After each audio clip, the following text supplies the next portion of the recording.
તો જાણવાનું એ છે કે આપણી નિસ્બત કેટલી છે, અને આ નિસ્બતના આધારે આપણો જીવન વ્યવહાર હોતો હોય છે.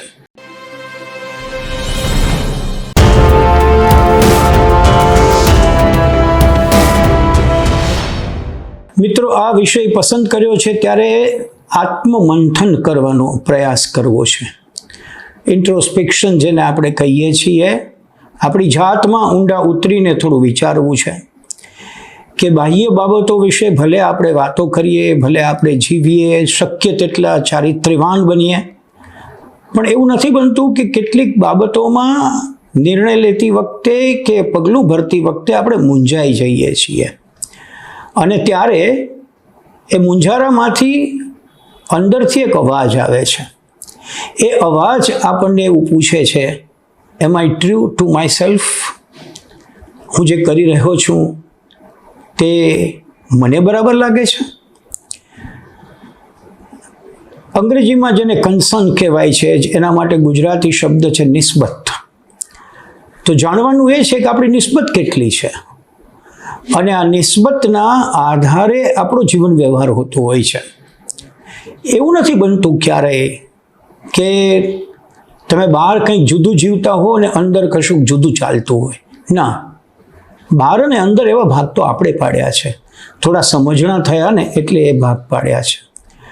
પણ રિયાલિટીની અંદર જે એકદમ વલોવાઈ જાય છે, મંથન થાય છે, એમાંથી કોઈ અવાજ ઉઠે છે, અને એ અવાજ આપણને કોઈ પણ ક્રિયા કરવા માટે અથવા તો ન કરવા માટે પ્રેરે છે. આને આપણે વોઇસ ઓફ ધ કોન્શિયસ કહીએ છીએ, અંતરનો અવાજ કહીએ છીએ, અંતરનાદ કહીએ છીએ. પણ આ અંતરનાદ આપણને શું કહે છે? મને તો એવું સંભળાણું છે કે આ અંતરનાદ હંમેશા કોઈ પણ નિર્ણય લેતા પહેલાં, કોઈ પણ પગલું ભરતા પહેલાં મને પૂછે છે, એમ આઈ ટ્રુ ટુ માય સેલ્ફ? શાસ્ત્રોએ તો બહુ મોટી વાત કરી હતી. આપણા ગીત ગોવિંદની અંદર તો ત્યાં સુધીની વાત થઈ છે કે શબ્દ શુદ્ધિ નહીં ચાલે, સંદર્ભ શુદ્ધિ પણ જોશે. મહાત્મા ગાંધીજીએ આપણને સાધન શુદ્ધિની વાત કરી.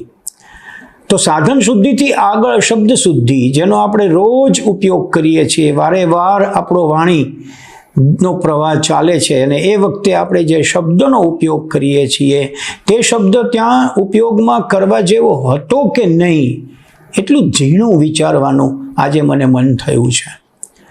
પ્રશ્ન એ છે કે તમે જે બોલી જાઓ છો તે બોલાઈ ગયું છે, અને શાસ્ત્રોએ કહ્યું છે કે શબ્દ જ્યાં સુધી તમારી પાસે છે ત્યાં સુધી એ તમારો ગુલામ છે.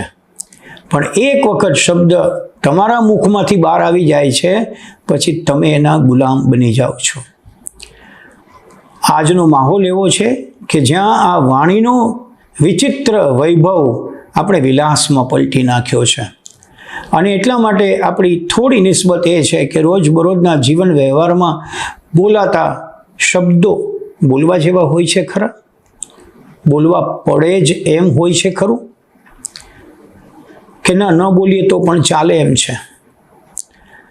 એજ્યુકેશન ફોર પીસ એવું જે કહેવામાં આવ્યું, શાંતિ માટેનું શિક્ષણ, એની અંદર આ બોલાતા શબ્દોનું, વિચારાતા શબ્દોનું, લખાતા કેટલાક વાક્યોનો ખૂબ વિચાર કરવામાં આવ્યો. એનું મુખ્ય કારણ એ છે કે આપણો શબ્દ કે આપણું વર્તન આપણું પ્રતિબિંબ પાડે છે. અને એટલે આપણે એક વાક્ય વારે વારે આજકાલ સાંભળીએ છીએ. કોઈ પણ ઘટના બને અને એનું આપ વર્ણન કરતા હો કે કોઈને જાણ કરતા હો તો સામે થોડી વાર પછી પ્રશ્ન પૂછાય છે કે પણ એમાં મારે શું, પણ એમાં આપણે શું? આ જે પ્રશ્ન છે નાનકડો, એ મેં વારંવાર સાંભળ્યો છે. ક્યારેક હું પણ બોલ્યો છું. એમાંથી મને વિચાર આવ્યો છે કે હું બોલું છું ત્યારે એમ આઈ ટ્રુ ટુ માય સેલ્ફ? શબ્દ શુદ્ધિ નહીં, સંદર્ભ શુદ્ધિ. સંદર્ભ શુદ્ધિ સુધીની વાત આપણા શાસ્ત્રોએ કરી, અને એ વાત તો જાણવા જેવી છે, બહુ જ આપણે ઉચ્ચ કોટીએ જાણી શકીએ એવી એ વાત છે. આ વિગત મને છોટા કાશી તરીકે ઓળખાતા જામનગરના આપણા પ્રકાંડ ભાષાશાસ્ત્રી અને વિદ્વાન વ્યક્તિ વિશેષ આદરણીય લાભશંકર પુરોહિત લાભુદાદા પાસેથી મળી છે. એમણે પોતાની મારી સાથેના સંવાદમાં એક વાત કરી કે હવે શબ્દ શુદ્ધિથી નહીં ચાલે, સંદર્ભ શુદ્ધિ જોઈશે. અને એમણે ઉદાહરણ આપ્યું કે તેજ એવો શબ્દ છે, એનો અર્થ આપણે શું કરીએ? પ્રકાશ, સાદો ને સીધો. પણ આ શબ્દ ક્યાં વપરાય છે એના પ્રમાણે એનો અર્થ નીકળે છે, એ સંદર્ભ શુદ્ધિ છે. અને એમણે સમજાવ્યું કે તેજનો અર્થ ખરેખર એવો છે કે તમે અને તમારા સાથીદાર કોઈ જગ્યાએ જઈ રહ્યા છો, કોઈ આસ્થાના કેન્દ્રમાં જઈ રહ્યા છો, કોઈ મહાન પુરુષને મળવા જઈ રહ્યા છો, કોઈ આચાર્ય વર્યને પ્રણામ કરવા જઈ રહ્યા છો, ત્યારે તમારો સાથીદાર, એના મનમાં એ સ્થાન અથવા વ્યક્તિ વિશેષ વિશે કોઈ દુર્ભાવ ઉત્પન્ન થયો હશે તો પણ તે નહીં બોલી શકે, કારણ કે પેલા વ્યક્તિનો અથવા સ્થાનનો પ્રભાવ છે એ વ્યક્તિનું કે સ્થાનનું તેજ છે. પ્રકાશ માત્ર નથી, એ તેજ છે. જ્યાં તમે એના વિશે નબળું વિચારી ન શકો એવી કોઈ જગ્યા એ સામેની વ્યક્તિનું તેજ છે. આ વિષયનું મંડાણ એટલા માટે થયું છે કે આપણને ખ્યાલ છે, આપણે બોલીએ છીએ કે એના વાઇબ્સ એવા છે, વાઇબ્રેશન્સ એવા છે. આ વાઇબ્રેશન શું છે?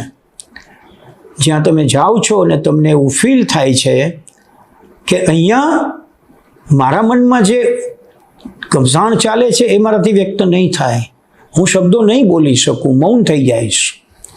આપણે કેટલાય જૈન મુનિ ભગવંતો પાસે ગયા છીએ, ઘણી બધી વાતો કરવા જતા હોઈએ છીએ ને બોલી નથી શકતા. કેટલાય મહાપુરુષો છે, કેટલાય ગાંધી સ્વજનો છે કે જેને એમ થાય કે આપણે નથી બોલવું. હમણાં મેં જેનું નામ આપ્યું લાભુ દાદા, તો એમ થાય કે એની પાસે જઈને મારે કાંઈ નથી બોલવું, એને જ કહેવા દઉં.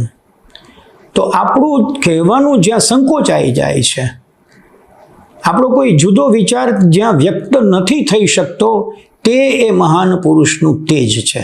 અને આને સંદર્ભ શુદ્ધિ કહેવામાં આવ્યું છે. આ સંદર્ભ શુદ્ધિ સુધી જ્યારે વાત પહોંચી ત્યારે આપણે વિચારીએ કે શબ્દનો ઉપયોગ કરતાં પહેલાં કોઈ આપણને અંદરથી પૂછે છે ખરું કે એમ આઈ ટ્રુ ટુ માય સેલ્ફ?